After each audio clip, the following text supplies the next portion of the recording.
Well, got your attention now? All right, the Maverick in the building again. All right, here are the point of my mind now.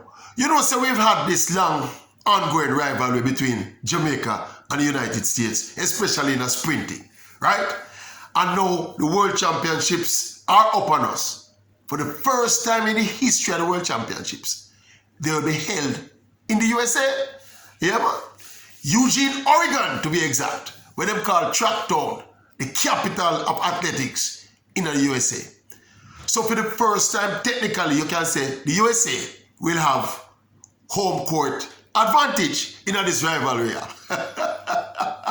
And my question is, how big, how important a factor you think that home advantage will be for the USA athletes? Now, first of all, I think home advantage in a sport generally come under two categories, two major categories.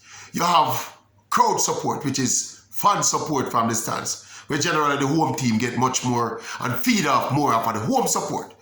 Now question, how much will home support count at a meet like the World Championships? You see? First of all, how much home support count anyway in the sport of athletics? I don't think it is as crucial a component as, let us say, in a football or basketball, right? Where you find that 12th man and that loud, vociferous crowd help you to rise to heights where you probably wouldn't go.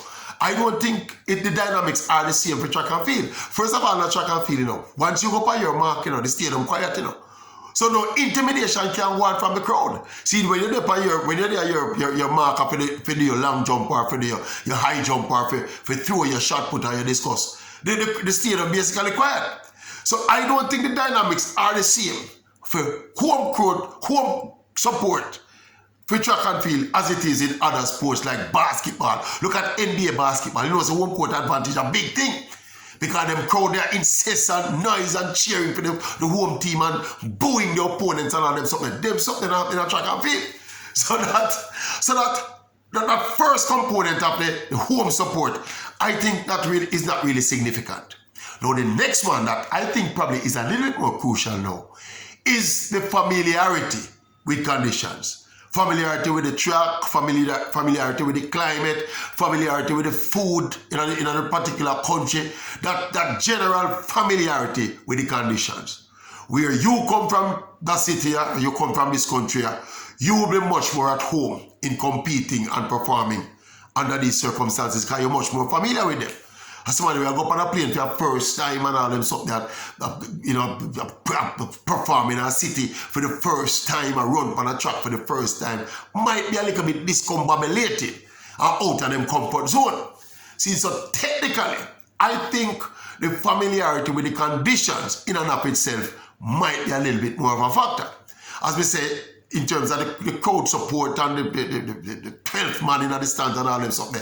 I don't think it work that much for track and field. First of all, you're in your lane around, you know. Nobody is in your lane with you. Nobody will tackle you in your lane when you're running, you know. See, the rules of engagement in the sport of athletics is that the crowd keep quiet before the gun go off. So you basically in your zone. So basically, the crowd supporting, I think we can throw that out of the window. I think it's negligible. But in terms of the comfort zone now, I think that is one worth pondering. So let us look at it now. The USA athletes will be competing in Tracktown, USA, at Eugene, Oregon. This is the place where they have all of the major meets in America take place there. So this is the place where they have the NCAAs. This is the place where they have the American trials. This is the place where they now having the World Championships. They have a Diamond League meet up there. See, so this is the track and field capital of America. So more than likely, every single athlete on that American team, well, obviously, every single athlete would have competed at the trials. So every single athlete on that American team will be very familiar with the conditions at the Eugene Stadium, although it's a new stadium, but they've been competing there for 2 years. So they would have that edge. But how much is that edge really though? Yeah, we have a few people on our team who there's one, I think Kemba Nelson got to University of Oregon, so she's there a yard, basically. But I am saying to, even with that perceived advantage of familiarity, I think that is negated by the fact that the Jamaicans, this is a veteran Jamaica team, basically, This is a team that travel go every nook and cranny of the world go compete. The team members, basically. Our Jamaicans have been traveling from they were juniors. Right? They were traveling to them, going on a plane is no new thing for a lot of these Jamaican representatives. And competing in foreign conditions is not a foreign thing to our Jamaican representatives. And a lot of them go to college in the States. Even those who don't go to college and live and train in Jamaica, they travel a lot and compete on the circuit. I don't think traveling to Europe, to Eugene, will be a big thing for somebody like Shelly and Fraser Price or Sherika Jackson or Ilian Tamzira, Brianna Williams, Kemba Nelson. No, I mean, see, so I am beginning to think that this hometown advantage will not be as significant as some might make it out to be. Yeah? And when you think about now, when you think about how the Americans travel, I think the Jamaicans travel and compete better than the Americans travel and compete. Yeah, we never need to mention her, but look at Sha'Carri Richardson as one example. Sha'Carri Richardson has done absolutely nothing outside of the United States, She's been impressive in a college, she run fast in a college, she run fast in America, but she had done nothing. And probably one time she competed outside of the United States.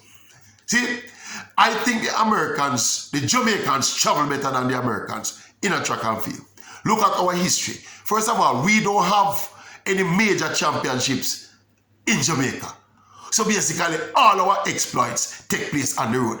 In a football terms, we'd have to say the Jamaica team is a good traveling team. I don't think the Americans travel as well. So yeah, they will be at home, so they won't have that negative factor against them in terms of them don't have to travel. Them here. But me don't think traveling will affect the Jamaican performances. So if we're better than them over the 100 meters, me don't think the facts of them they are Eugene. Somebody are going to break up a 1, 2, 3, for example, in the women's race. Me don't think so. We are too adept and too versatile and too experienced at doing this to make a little small thing like a home advantage affect Jamaica. What do you think? Talk truth. Talk truth. I don't have to bore all of my analysis, because my analysis are top class. We don't blow more jumping, but we talk the truth. I don't do it. When I analyze something, I kind of apply some truth and common sense to it. It's a simple formula for my analysis. See, I just don't think the home advantage will be as great as, I remember saying, this is track and field, as we said. This is not a sport where you can be discombobulated based on where you're there, and unless you travel to the place and they give you some food where you don't like and it make you sick and all that kind of something. And I think Jamaica has got to a place now where we have contingencies in place for them kind of something. And it's not like we're traveling to another continent. It's up America where we basically eat the same food. You see me I said to you? So I don't think, me personally, from over the top of my head, I don't think the home advantage for the USA will be as significant. I was listening to some discussions about it, and some people are positing that, this is to be held in America, the Americans will dominate. We don't buy that. We don't think they're going to dominate any more than they would have dominated if this meet was held in Tokyo or in Beijing, China. See, but tell them what you think. Tell them what you think. Erudite and bright. YouTube family, you tell me what you think. And continue to check in on the channel, remember saying, yes, so you get the most credible, the best and most credible opinion on all issues discussed, So keep it locked and spread the word about the YouTube channel. Tell your friend, tell your enemy, and don't just watch. Subscribe as well. Make them go and build the subscriber base. And of course, importantly to me, as some me love chatting on me, is a yap. See, so just drop a comment. Me have enough time to respond to all of the comments. I know me not have enough time, see, but we respond to as much of the comment as possible. In the meantime, and between time, check in, YouTube family. Check in and tell me what you think. But when me think,